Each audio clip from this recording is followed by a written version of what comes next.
तुम मेरा साथ दो, हम हिंदू राष्ट्र बनाएंगे। नमस्कार, आपके साथ मैं हूं आकिल रजा। पंडित धीरेन्द्र शास्त्री के पिछले कई दिनों से आप वीडियोस देख रहे होंगे।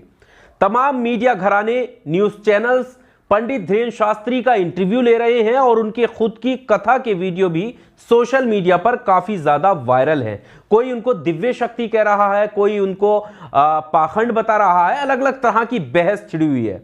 लेकिन हमारे लिए जरूरी मुद्दा क्या है और क्यों आखिर पंडित धीरेन्द्र शास्त्री पर मीडिया लगा हुआ है, यह आपके सामने मैं रखने वाला हूं। यह तमाम जो गोदी मीडिया है उसको एक्सपोज करने वाला हूं कि किस तरह से देश को अंधभक्ति की तरफ और उन मुद्दों की तरफ धकेला जा रहा है जिससे इस देश के नौजवानों, युवाओं का 1% भी फायदा नहीं है।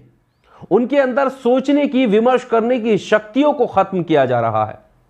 शुरुआत में करूंगा पंडित धीरेन्द्र शास्त्री के एक वीडियो से, जो अपने आप में चिंताजनक वीडियो है। चिंताजनक इसलिए नहीं है कि वो कोई जादू दिखा रहे हैं या उन पर दिव्य शक्ति है, यह बहस का मुद्दा नहीं है। चिंताजनक इसलिए है क्योंकि उन्होंने लोकतंत्र के लिए, जो हमारा लोकतांत्रिक गणराज्य है, उनके लिए जिन शब्दों का इस्तेमाल किया है वो इस देश के लिए चिंताजनक है और होने भी चाहिए। अगर जो शब्द पंडित धीरेन्द्र शास्त्री अपनी कथा के दौरान कहते हुए नजर आ रहे हैं, अगर उन्हीं शब्दों का इस्तेमाल किसी दूसरे धर्म के व्यक्ति, कोई मौलाना, किसी पादरी ने किए होते जलसे में या उनके अलग धार्मिक कार्यक्रम में, तो अब तक वो व्यक्ति जेल में होता। लेकिन क्या वजह है कि पंडित धीरेन्द्र शास्त्री के ऊपर कोई सवाल तक नहीं उठा रहा है कि वो कैसे लोकतंत्र को चुनौती देने की बात कर रहे हैं? सबसे पहले आप ये वीडियो देखिए, उसके बाद हम आगे बात करते हैं। और सुभाष चंद्र बोस जी के जन्मोत्सव पर उनका एक नारा था, तुम मुझे खून दो, मैं तुम्हें। लेकिन हमने आज एक नया नारा बनाया है भारत के इतिहास में, तुम मेरा साथ दो, हम हिंदू राष्ट्र बनाएंगे। तो वीडियो आपने देखा कि वो उदाहरण के तौर पर बता रहे हैं कि जब आजादी के वक्त में नेताजी सुभाष चंद्र बोस ने नारा दिया था कि तुम मुझे खून दो, मैं तुम्हें आजादी दूंगा, उसको तोड़ करके कह रहे हैं कि अब हम नया नारा देते हैं कि तुम मेरा साथ दो और हम इसको, देश को हिंदू राष्ट्र बनाएंगे। आप सोचिए, जब एक तरफ खुद प्रधानमंत्री नरेंद्र मोदी लोकतंत्र मजबूत होने की बात करते हैं, वहीं दूसरी तरफ किस तरह से खुलेआम एक व्यक्ति जो धर्म के नाम पर लोकतंत्र को चुनौती देता हुआ नजर आता है, क्या उसको संरक्षण प्राप्त नहीं है? आपको क्या लगता है?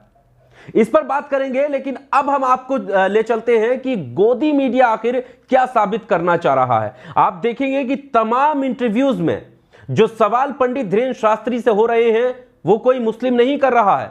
जो चुनौती या जो भी वो लाइव टेस्ट दे रहे हैं, क्या आपने देखा कि किसी मुस्लिम ने या किसी ईसाई ने पंडित धीरेन्द्र शास्त्री का लाइव टेस्ट लिया हो?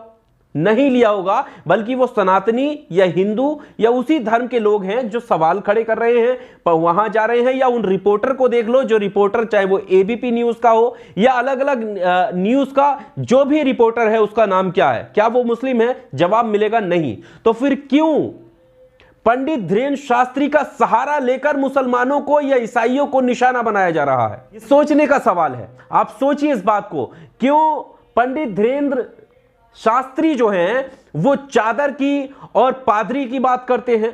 वो क्यों तबीजों की बात करते हैं? क्या किसी मौलाना ने इसका जो है इस पर सवाल खड़ा किया? नहीं किया। लेकिन सवाल यह है कि किसी भी एंगल से हिंदू मुस्लिम बीच में लाया जाए और नए बहस में इस देश को फंसा दिया जाए। जो युवा रोजगार की बात कर रहे हैं, जो युवा इस देश को आगे बढ़ाने की बात कर रहे हैं, जो युवा अपने भविष्य को लेकर सरकार से सवाल खड़ा कर रहे हैं, वो युवा इस हिंदू मुस्लिम की बहस में उलझ जाए। यही एकमात्र इस गोदी मीडिया का एजेंडा है। और आप सोचिए, और यहां पर मैं स्पष्ट रूप से यह कह देना चाहता हूं कि चाहे वो मुस्लिम धर्म से आने वाला कोई मौलाना हो या फिर कोई भी दूसरे धर्म का पादरी हो या धर्म गुरु हो, चाहे वो सिख समुदाय से हो, चाहे वो मुस्लिम समुदाय से हो या फिर वो क्रिश्चियन ईसाई समुदाय से हो, अगर कोई भी पाखंड करता है, कोई भी पाखंडवाद में फंसाता है, तो वो गलत है, उसका विरोध होना चाहिए। और यहां पर जो विरोध कर रहे हैं या जो चुनौती दे रहे हैं, सवाल खड़ा कर रहे हैं, वो कोई मौलाना खड़ा नहीं कर रहे हैं, फिर भी इस्लाम धर्म को टारगेट किया जा रहा है। और यहां पर जो शुरुआत में मैंने कहा कि किस तरह से पंडित धीरेन्द्र शास्त्री खुले तौर पर लोकतंत्र को चुनौती देते हुए हिंदू राष्ट्र बनाने की मांग कर रहे हैं। अगर यही शब्द कोई मौलाना कह दे कि मैं इस्लामिक राष्ट्र बनाना चाहता हूं, या फिर कोई सिख समुदाय का व्यक्ति सवाल खड़ा कर दे कि मुझको भी अलग राज्य चाहिए, तो सोचिए उसके साथ क्या होगा। कितनी आसानी से इन चीजों को लिया जा रहा है। हमें मतलब नहीं है कि किसके पास दिव्य शक्ति है, किसके पास जादू है। इस तरह से तो सुहानी नाम की एक लड़की है जो लगातार लाइव टेस्ट दे रही है। वो बता रही है कि वो मेंटलिस्ट है। वो बता रही है कि किस तरह से माइंड रीड किया जाता है, दिमाग को पढ़ा जाता है। आप मन में क्या सोच रहे हैं वो अपनी स्लाइड पर नाम लिख दे रही है। तो क्या उसको मान लिया जाए कि उसे भी दिव्य शक्ति प्राप्त है? यह एक अलग बहस का मुद्दा है। उसका क्या कला है उसके पास, क्या उसका हुनर है, वो जाने।